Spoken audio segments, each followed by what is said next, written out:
Another late win at the Lane this weekend. So Tottenham 2, Sheffield United 1. I'm loving Big Ange instead. Indeed. I mean, I think if you look at it in the end, your XG was well over 2 versus theirs. And clearly you had the majority of the game and the stats and what have you. Unchanged lineup for Spurs. Many going in on Sonny playing through the middle. But it's Richarlison coming on that actually did the business in the end. For Son captainers, it is what it is, right? And I would have, if I'd have been there and on him, I'd have taken that gamble and gone for it. Like I said, probably be relieved that Haaland didn't go off massively. I couldn't do it in the end. I decided... What, getting Son? No, not captaining Haaland. Because it was a case of, if I'm going to watch West Ham Man City and there's every chance Haaland's going to score a hat-trick. To have to watch him score a hat-trick against my own team and obliterate your FPL and not have him as captain FPL, I couldn't do both. So I thought, fuck it, let's just stick with Haaland as captain, and that way I don't have to have that double pain when we play each other. Let me talk about Sheffield United first, if I may, because otherwise I might get lost in the Tottenham stuff, and I think there's some important things to say. Firstly, I'm sorry to Wes Foderingham for the abuse that he's received online. Has he? Yeah, there was racist abuse online, unfortunately, following the game.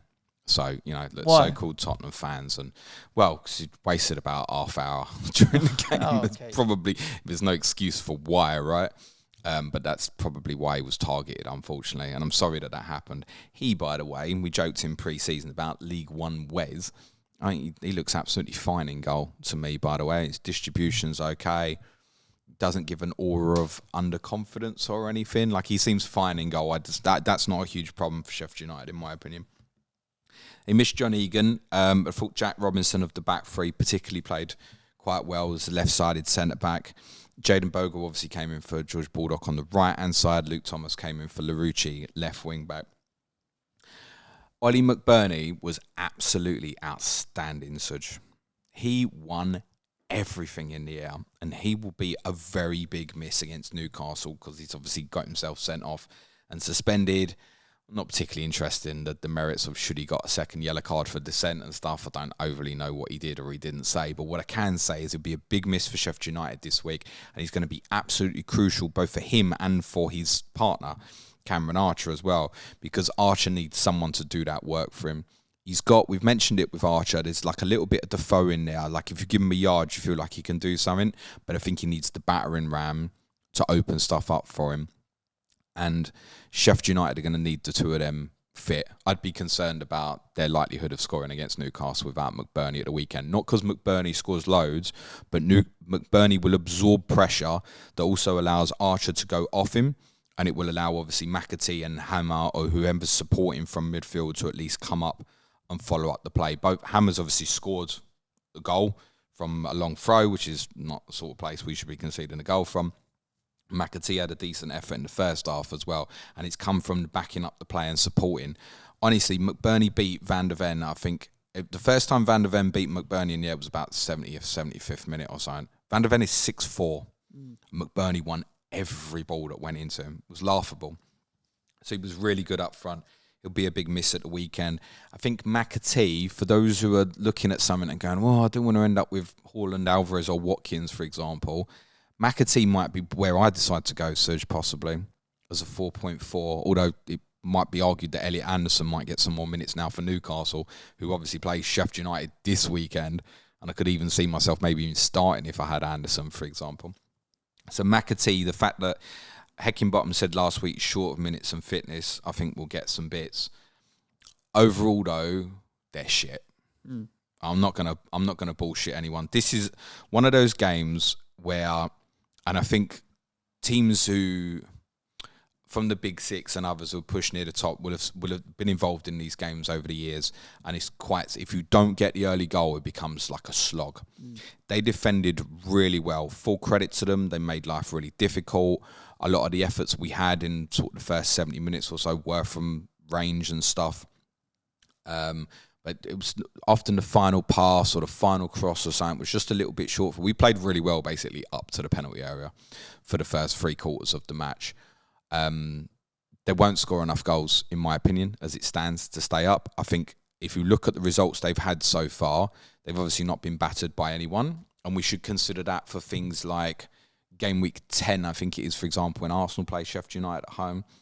But if Arsenal score in the first 5-10 minutes, they'll wipe the floor with them. It'll be easy, yeah. If Man City scored in the first 5-10 minutes at Bramall Lane in game week 3, they'll wipe the floor with them. It's the same with my team at the weekend. That's not give Sheffield United any credit. It's just being realistic and honest about it. They're not terrible defensively. No one's managed to score against them early at the moment. They deserve credit for that. But a narrative of, I don't think they could get done over badly. Yeah, I think they could. And I think if we'd have scored early, we'd have got a lot.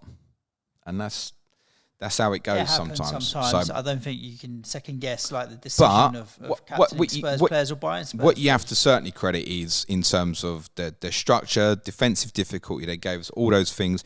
Yeah, they're going to give some teams some headaches, and it might be that they go to Arsenal in game week 10, and if Arsenal don't score early, then it might just end up being 1-0, for example. Yeah, it could end up being like that. I think they melted when they saw that 12 minutes come up. It's almost like you've got to play another game. Yeah. I think the reason it happened, by the way, was in the first half, and I know this exactly because I went to the toilet because I'd had too much to drink before the game started. 33 minutes, Fodringham went down, and I went to the toilet. And at 36 minutes, the game still hadn't restarted, and I'm certainly back in my seat, etc. And it was only 3 minutes added in the first half. So going into when the board went up for half time, I thought it's going to be about 7-8 minutes, right? And it was only 3. And I think some strong words were probably had about the fact it was only 3. And that's why probably rather than getting 8 or 9 at the end, there was as much as there was. I will talk on our Patreon podcast Wednesday about how absolutely insane and mental that was when the winning goal went in. But to say I lost my shit, yeah, I lost my shit massively. And we deserve credit for keep going and not resorting just to pumping the ball in the box. I mean, the beauty of the winning goal is it's a properly good goal, right? Udogie senses the opportunity to win the ball back, and it's like he did what everybody in the crowd would have done. Don't think twice. Like, if you get beat, you get beat. Go and win it. And then Højbjerg, Perisic, Richarlison, 3 fringe players all end up with a good little link that plays in Kulusevski. When he hits it, I think it's wide because I think, why is the goalkeeper not moving? And it becomes clear when you see replays. When it hit the net, Jesus, noise, mate. It's just limbs everywhere. Anyway, Kulusevski ended up in that position because of what Postecoglou did to change the game quite late on. And you can imagine what the reaction was in the ground. I mean, this is a really interesting thing. So Ten Hag got booed for taking Højlund off when they were losing at the weekend. I think admittedly they were already 2-0 down and there was 20 minutes to go. There was obviously booing because they wanted Højlund to stay on the pitch. But I get it, right? It's his first game in the Premier League. You're going to do a lot of chasing around against Brighton. We don't know his fitness levels. I get it. I also get the frustration from United fans. But we're losing 1-0 at home to Sheffield United and he takes the captain and the star forward off with 10 minutes to go. And there wasn't a murmur of disapproval, Suj. And that's not because Sonny was particularly bad. It was just, okay, this is why he's making this choice. Let's go with it. Let's do something. And he moves Kulusevski as part of it into an 8 position, essentially. So Johnson obviously went on the right wing. You might have seen him have a goal disallowed for offside, which was very Dele-esque in its take and its finish. So he moved into a more central area. I speculated in pre-season that this might be something we saw, but I think we're only going to see it in this sort of scenario where Tottenham are throwing the kitchen sink at someone. What is interesting is that he keeps playing 90s at the moment. And I know someone's going, he's Kulusevski. Listen, you got Brennan Johnson breathing down his neck now. Going to be putting pressure on. Richarlison's confidence probably going to be up a little bit, having obviously come on and scored and assisted during the game. I thought Manor Solomon disappointed, to be honest. I think he's quite erratic. I don't think he'll start at Arsenal. But I don't necessarily think that means Son won't play through the middle. I think he could play. Richarlison can play off the left as well. If you really wanted to. You don't think so? No. If Richarlison plays, play Perisic, sir. Yeah, I think that's one option. Or he might even just play Johnson out there, I think. Or, yes, Son to left and Richarlison up front. Anyone that bought Spurs assets before this week knew you're walking into Arsenal, Liverpool afterwards. So I think people that are like, what do I do now? That's an assumption, Suj. I tried to warn a lot, but that's an assumption. True, but I think a lot you would have had thought, it's like, okay, what am I going to do against Arsenal? And Liverpool at home, I'm less worried about, to be fair. I'll probably play both my Spurs assets in that game because it's a home fixture. But yeah, you would have known. I think I'm going to be playing Maddison and benching Udogie, depending on what happens with the European fixtures in the week. Yeah, it's worth saying as well. I don't know, like, if with what I've got at the moment, if De Zerbi comes out on Friday and says after the European game, he says, yeah, I'm going to start João Pedro on Sunday, like, I don't want to play him. So what do I leave out? Is it Watkins at Chelsea or is it Maddison at Arsenal? Assuming I've sold Martinelli for something else. What am I going to do? Sell Martinelli for Diaby and then bench Diaby? Yeah, it's a tricky one at the moment. Indeed. And that's why I might end up with something different, like Phil Foden. But let's say I go with Phil Foden. I'm definitely not benching Phil Foden, him for against example. Forest, so what is assuming he's going to play? Under that circumstance, like, if he comes out and said, Pedro's starting Sunday, I play him, don't I, in that fixture? Yeah, so you would bench Watkins. One of Watkins or Maddison would have to go on the bench. I would bench Watkins, but it's a tight call, I think, that one, for sure. And to be honest, in terms of the all-in, because I would play I'd play Gusto over Chilwell this week as it stands. But it's going to be Gusto or Saliba, so I can't even it's the all-in strategy. I'm damned both ways, right? I've got a Villa attack against Chelsea defender or a Tottenham attack against Arsenal defender. So one way or the other, it's not going to work as an all-in strategy. So the fan bias might get involved there, and I might just go, right, I'll bench Maddison. If he goes off, I'm still happy. So be it, you're happy. Could be. Yeah, you mentioned... But I wouldn't advocate it generally. His record in away games is... decent. Much better than home games. I don't know if there's anything in that. Didn't particularly come close to scoring on Saturday. Neither did Sonny, to be honest.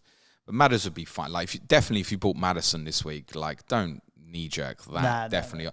And to be honest, if you bought Son, you shouldn't knee-jerk that either. Because, as you said, and yes, it is a bit of an assumption, but surely everybody knew that it was Arsenal way next. And I spoke about this a lot on Friday about considering outcomes. How do you feel now? Because if Son does go back on the left, that's nothing as an asset. Honestly, it's not. Tottenham will keep sharing the goals around as well, it's worth saying.